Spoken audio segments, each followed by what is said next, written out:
So one of the things that we like to do as real estate investors is leverage other people's capital. And we've created a fun way of doing that, and it's really opened up the door for ourselves personally as we invest in real estate, because it's given us the ability to acquire more real estate at a much lower price, at a much lower down payment, and be able to get loans that we otherwise would not have been able to get, because at some point banks will, you'll get loaned out. That's, I got to think of another better way to say this. At some point, banks will not want to give you any additional loans. So you've got to come up with more creative strategies in order to get loans, in order to buy properties once you get basically out of the market for traditional lending. The strategy that we personally use to be able to do that, to acquire not just fix and flip properties, but also to acquire rental properties, is a strategy we call buying subject to. So buying subject to the existing financing, which means even at the closing that the loan that the existing seller has actually survives the sale at the time of closing. So the deed transfers from the seller to the new buyer, but the seller's loan actually stays in place, and it's the new buyer that now starts to make payments on that loan going forward. So I'm going to explain a little bit about that process and how it works, and hopefully get you guys out of here at a decent hour tonight. I have noticed that we've got some food in the back there, so guys, please help yourself. I think we actually have plenty of food tonight, so I'd love for you guys to get a snack as I'm going through this presentation. All right, so buying subject to. Let's go through some of the key points. For us, it's one of the easiest and most powerful strategies to buy real estate with as little as no money down, because again, you're not having to create a new loan, you're not having to make a down payment, you're just taking over someone else's loan and making payments on their loan. For us, it's always been a great way to pick up rental properties, pick up fix and flips, buy houses that we keep as homesteads, even wholesale properties. A house is always much easier to sell if it actually comes with the financing in place. So for us, this has been a great strategy to be able to allow us to execute some of those types of deals. The details, yes, they are a little complicated, and we're going to go through some of those complex details and even go through overcoming some of the objections associated with buying properties this way. For long-term rentals, you really want the low fixed rate interest rates. For short-term fix, you don't really care what the interest rate is, because you're not going to be holding it long enough for it to really even matter. And as long as it is less than a hard money interest rate, you're already ahead of the game. You should always review your contracts with an attorney. We'll tell you which contracts to use and where to find those during this presentation so that you guys can start off along this path. One of the questions that we always get every time we talk about buying a property subject to is, what about the due on sale clause? And I've put a copy here of the due on sale clause, and I'm not going to read the entire thing, but if you guys go and look at the mortgage that you have on your current homestead as an example, usually every single mortgage has a clause in it. For me, I found it in clause 17, and it's called a due on sale clause. And basically what that clause says is, in the event that you sell your property and you do not pay off the underlying loan on that property, the lender may, at its option, call that loan doable and payable in full at that time. Do you guys follow that? Does that make sense to you? What do you guys think about that language? Do you think it's very hard language, intense, kind of scary language? No, right? It's like a wet noodle, right? I may, at my option, if I feel like it, right? What normally incentivizes a bank to call a loan? When someone stops making payments on the loan, right? So we usually don't see a bank calling a loan that has a due on sale clause as long as the payments are made. Now, if the payments are not being made, that's a completely different story, and we will have an issue if something like that happens. So you do have to notate that very clearly. But as long as those payments are being made, we personally have never had a problem with a lender calling a note due, and we've been buying properties like this since 2003, so we have a little bit of experience with it. Again, historically, lenders never call a loan that is performing.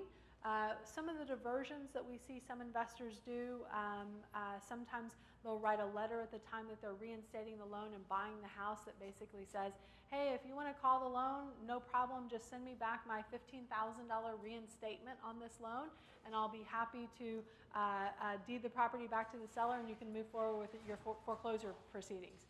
And what does a bank say? They don't say anything, right? They're not going to say a thing. In fact, if it's a loan with Wells Fargo, that's going through a processing center that probably processes about 100,000 payments a day, right? So they're not even probably even looking at what's in that envelope other than pulling that check out, right? For us personally, what we've done is we purchased the property in an LLC, and I'll go through the naming recognition so you guys can use that as well. But we buy the name and we buy the house in an LLC, and the way that we name that LLC is the last name of the original seller and dash their street address. So typically Smith-1234 Main Street, LLC. So that's how we've done it. We neither confirm nor deny the fact that we have purchased this property, but what we do every time is we reinstate that loan, number one, and number two, we make the payments on time each and every month. Buying subject to, so the process that we've used is we find the property using many of the marketing strategies that Phil talked about during the presentation tonight. We explain to the seller that we're going to be buying the property subject to the existing mortgage, meaning that the loan will survive the sale and continue to be in place, and the new buyer, me, the investor, right, will continue to make payments on that loan. You'll get the property under contract using a TREC contract. Does everyone know where to get a contract in Texas? Does everyone know? Does anyone not know where to get the contract? Google TREC, T-R-E-C, TREC, T-R-E-C. It stands for the Texas Real Estate Commission, and you can get a free contract, the free 1 to 4 family contract on that website. In addition to having that contract, they also have about 40 other contracts and addendums, including unimproved property, so raw land. They have a condo contract, and then they have all the addenda that you'll, for the most part, that you'll need as a real estate investor to be successful. So you'll use that TREC contract, and you'll use a subject to addendum. You'll take that contract to the title company and go through the subject to checklist. So I'm going to give you our personal checklist that we use every time we buy property subject to. You close on the property, you buy on the property. Remember, the deed transfers to you, the new owner, but the loan stays in the seller's name, okay? But you will actually be the one who's making payments on that loan going forward. Exit strategies, again, you can renovate it and sell it, so fix and flip it. You can keep it as a rental, you can keep it as a homestead. You can sell it to someone else on another wraparound mortgage. So there's multiple exit strategies that you can pursue here if you get creative enough. So what are some of the objections that we typically find when we're buying a property subject to the existing financing? Number one is, I love everything that you said about you saving me from going to foreclosure, but with the exception of I don't want to keep my loan in place, right? A lot of people say that. A lot of people say I'm okay with you buying my house, but I want to keep. I want you to pay off the loan. Well, sometimes the loan is actually more valuable than the home itself, and sometimes that's something you have to explain to the seller as you're going through the process. But for most people, for most of you guys in this room, if I said, I want to buy your property subject to the existing financing, what would almost every single one of you tell me? No, right? No, right?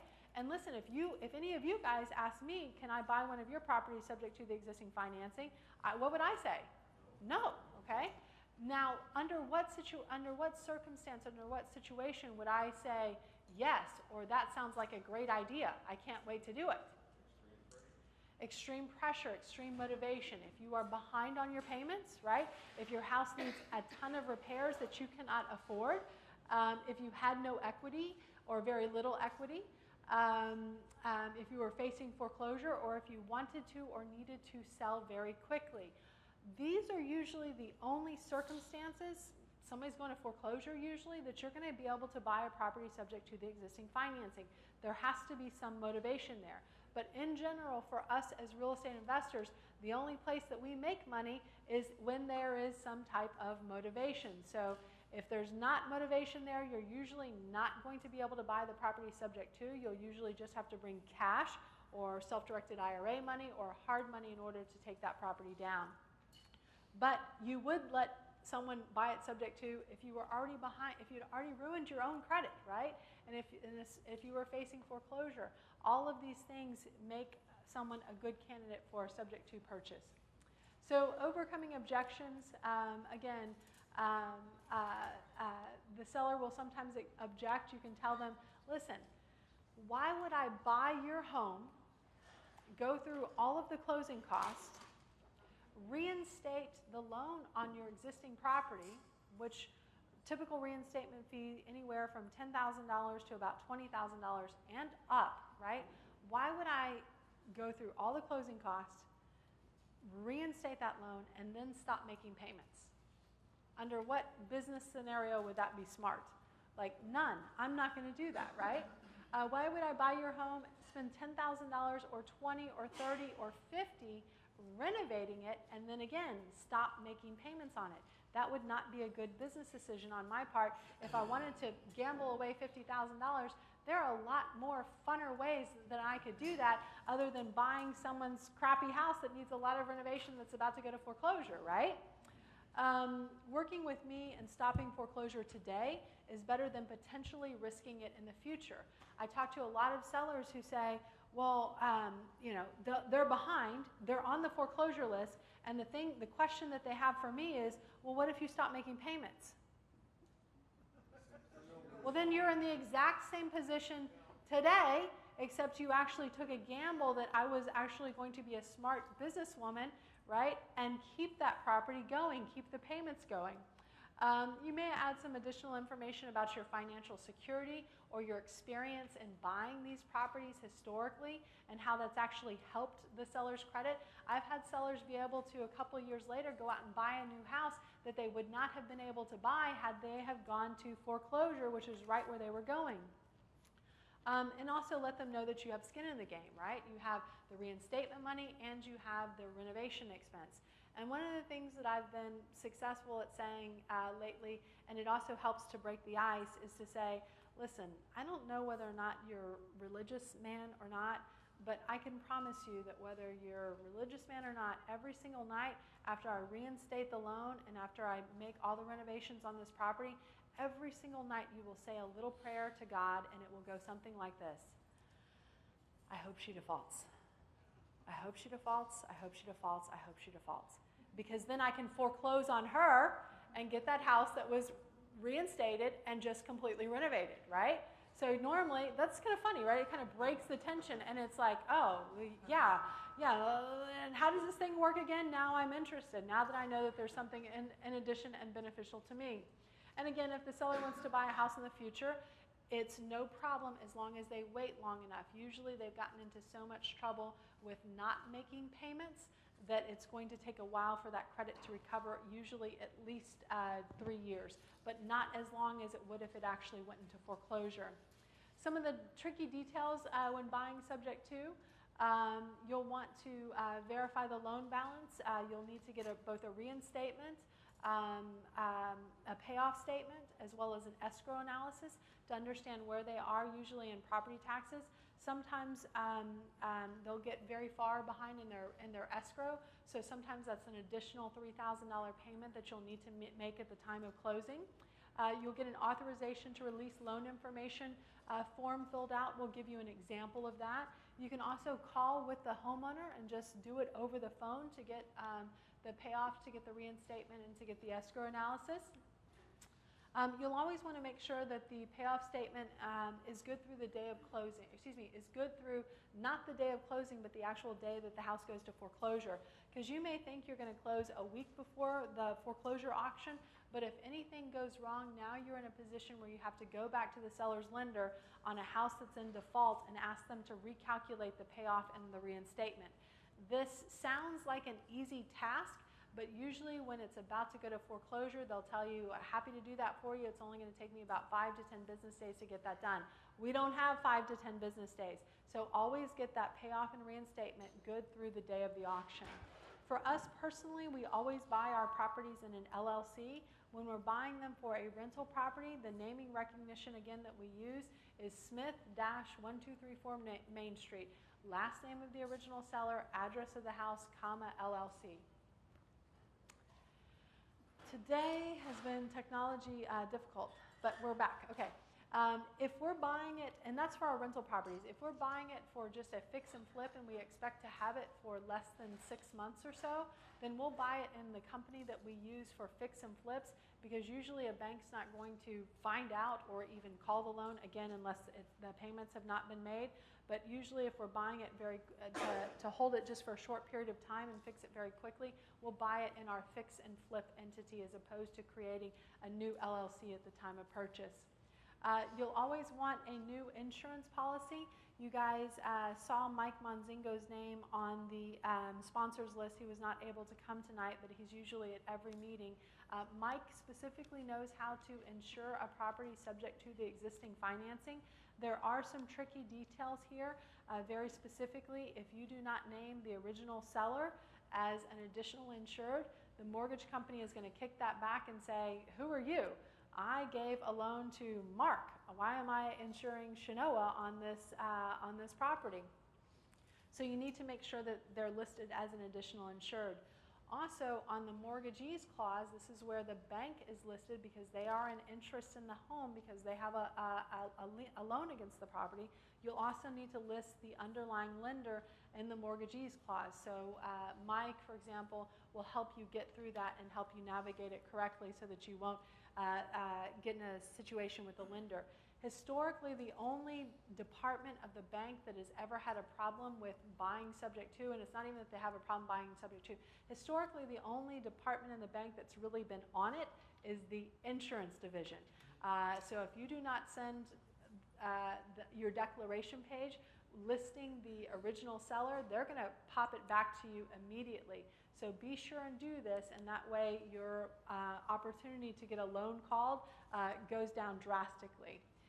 You'll also want to verify all liens on the property. The title company will do this for you as they create that title commitment for you.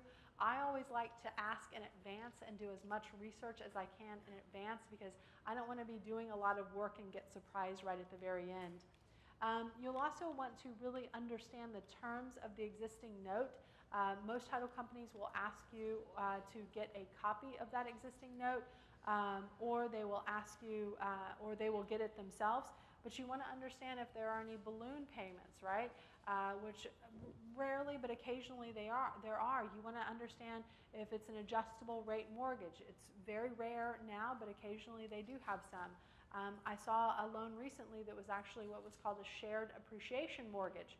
So basically the person, the lender, was able to share in some of the appreciation that was associated with that property. Very rare, but again, you want to understand what you're buying, so be sure to review the terms of the existing note. Some additional subject to tricky details. Change the mailing address with the bank to your address. For us, all of ours go to our P.O. box. That way we get any changes to the monthly payment because every time a loan has a PITI loan, principal, interest, taxes, and insurance, every year, usually every March, they do an escrow analysis for you and you have either an escrow overage or an escrow shortage.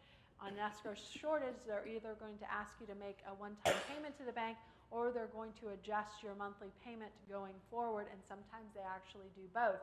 You want to be able to get notification of that so that you can adjust that payment and or make some of those one-time payments. Sometimes they'll also send you refunds that way too, so being able to have that come directly to you as opposed to the original owner is very important. 1098 interest statements. So at the end of every year, the bank is required by January 31st to send you a 1098 interest expense statement. This details how much interest has been paid on that loan over the course of the prior year. As the person who has the deed to that property, you also have the right to write off those interest payments on your tax return. So very important, again, to change the address. Some of the things that are on our subject to checklist, names on the deed to the property, the closing date, the lender name, the payoff amount, the monthly payment, what's escrowed, insurance or property taxes or both, any other mortgages that are on the property, any other liens that might be on the person or on the property, and then information about their current homeowner's insurance that will be canceled at the time that you get your new policy at the time of closing. Some of the other documentation we use, again, we use the TREC contract and the subject to addendum. We get a seller's disclosure, which can also be found on the TREC website. Authorization to release loan information. This is what allows you to call the bank and order a payoff, reinstatement, and escrow analysis on the property. Original note, copy of the insurance policy, most recent tax statements, a survey. Get the survey early. If you have to get a new survey later, it's going to cost you almost $500 to get that. And you want to know what you're buying. I talked to an investor yesterday that said that the seller thought that they were buying a property that was 1.5 acres, and it was only a half acre. They would have found that out had they have gotten a survey, right? When you're buying a property with a loan, you're always required to get a survey, right? The bank's going to want to protect themselves. But when you're buying a property subject to, there's no kind of big brother behind you telling you what you should and should not be doing. I'm telling you guys, go ahead and get a survey with that property. Copy of the original title commitment policy, if available, and a limited power of attorney. The escrow agent or the attorney who closes this transaction for you should be the one who creates that power of attorney for you. This power of attorney is what allows you to cash an escrow check, is what allows you to get a payoff in the future, is what allows you to change an address. Really important to have that document signed at the time of closing.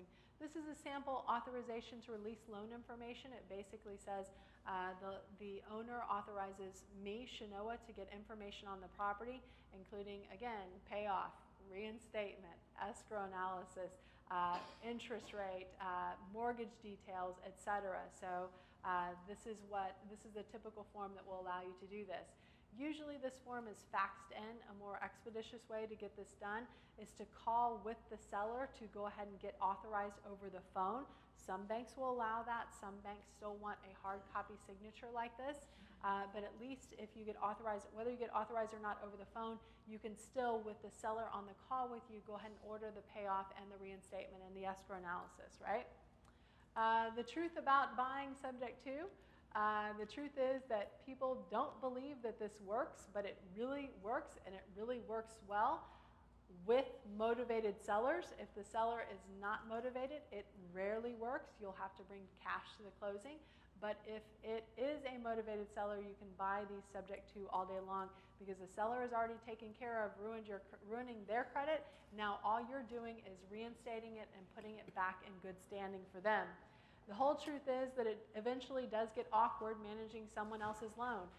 We've had great owner finance sellers, and we've had terrible owner finance sellers. Usually every single owner finance seller, every single subject to seller starts giving us a big hug and thank you so much for saving us. But after a couple of years, when their life gets back on track, they're like, well, I need you to pay off the loan. Well, that was not the agreement that we made, right? So sometimes it does get a little awkward, and eventually you may end up selling that property, paying off, or refinancing it, as an example. Our advice to you guys is to use this strategy whenever you can, because it can be a very effective way to keep your powder dry for the properties that only require cash. Use cash on those. But for the ones that you can get subject to, you can buy a house for as little as a couple $1,000s down. And you know, it depends on what the reinstatement is. It might be a few $1,000s, it might be $10,000 or $20,000. But it's a lot better than paying $300,000 to get one of these houses. So keep your powder dry for the less motivated sellers who require cash, or some of the deals that are of a shorter timeline that you can only buy it with cash. Is this helpful to you guys? Okay, good. So any questions about buying subject to?